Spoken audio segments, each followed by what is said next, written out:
يا جماعه ركزوا معايا شويه عشان في فيلم جامد شغال دلوقتي بطوله اتحاد الكره ورابطه الانديه، وضحيته المره دي بيراميدز. وبيراميدز ابن حلال ويستاهل، عشان رايح يشتكي الاهلي في الكاس في المحكمه الرياضيه عشان ماتش الزمالك، اللي اصلا الزمالك بيرتاح وبيتجامل على حساب مين المره دي؟ على حساب بيراميدز، وهتعرف ده في اخر الفيديو. بيراميدز رايح يلعب ماتش ناري في نهائي دوري الابطال ضد صن داونز.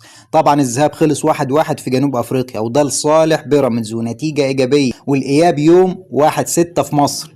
تمام. لكن قبل الماتش المصيري ده بيراميدز عنده ماتش في الدوري ضد سيراميكا كليوباترا يوم ايه او يوم كام؟ يوم 28/5. بيراميدز قال يا اتحاد الكوره يا كابتن يا رابطه اجل الماتش ده بس ابوس نلحق نركز في النهائي. الاتحاد قال له لا، العب يلا وانت ساكت، احنا بنحب النظام.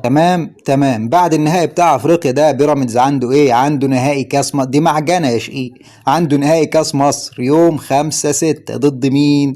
الزمالك اللي لعب مع بتروجيت يوم 24/5 وفاز 3-1، وشيكابالا سجل جول والحالة عنب معاه ممكن يعتزل بعد شوية. والمفروض كانت آخر مباراة ليه في الدوري يوم 1/6، لكن فجأة الجدول اتغير والزمالك هيلعب يوم 31/5. الفريق الوحيد اللي هيلعب يوم 31/5 مع فاركو. الدوري كله هيخلص يوم 29/5 وكل الفرق هتخلص ماتشاتها. تحس ان فاركو ده ملوش أهل يسألوا عليه، لأن فاركو هيلعب يوم 28/5 مع الأهلي و31/5 مع الزمالك اللي هيبقى ارتاح يوم زيادة عن بيراميدز اللي طالع من نهائي افريقي. ازاي يعني يا جماعة؟ حد يفهمنا، والله انا مش فاهم. فريق فاركو ده هيلعب مع الاهلي 28/5 وبعدين مع الزمالك 31/5، يعني فاركو بيريح يومين بس عشان يلعب مع الزمالك المرتاح اصلا. لكن بيراميدز اللي عنده نهائي افريقيا لا، مفيش تأجيل. الخلاصة الزمالك بيتريح وبيراميدز بيتفصص. الاتحاد بيقول لك التأجيل حرام الا لو الزمالك عايز يرتاح، ساعتها نعمل لك جدول مخصوص. السؤال هنا،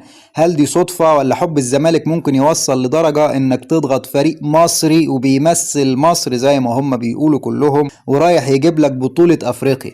يا ريت ترد عليا، ولو عندك تفسير او تعليق على اللي بيحصل ده تقول لي رأيك في الكومنتات. وفي النهاية يا ريت تكون عارف ان احنا مش بنطالب بمجاملة لحد، احنا بنطالب بالعدالة بالمساواة باحترام جميع الأندية. يعني فريق فاركو يلعب مع الأهلي يوم 28/5 وبعدها مع الزمالك يوم 31/5، يعني هيريح يومين بين الماتشين يا دوب يلحق يدهن فيهم الجازون ولا حاجة. لكن اتحاد الكورة شايف ان بيراميدز مش محتاج يرتاح خالص، شايف ان الأهلي المفروض انه يبقى باص وما يلعبش في الجولة التاسعة، لا هو لغى الجولة التاسعة كلها والماتشات كلها هتخلص يوم 28 و29/5 ومفيش غير ماتش الزمالك وفاركو اللي كان هيتلعب يوم 1/6 اصبح هيتلعب يوم 31/5. فليه الكيل بمكيالين؟ وليه الزمالك دايما بياخد الافضلية في توقيتات الماتشات؟ عايزين نعرف بس.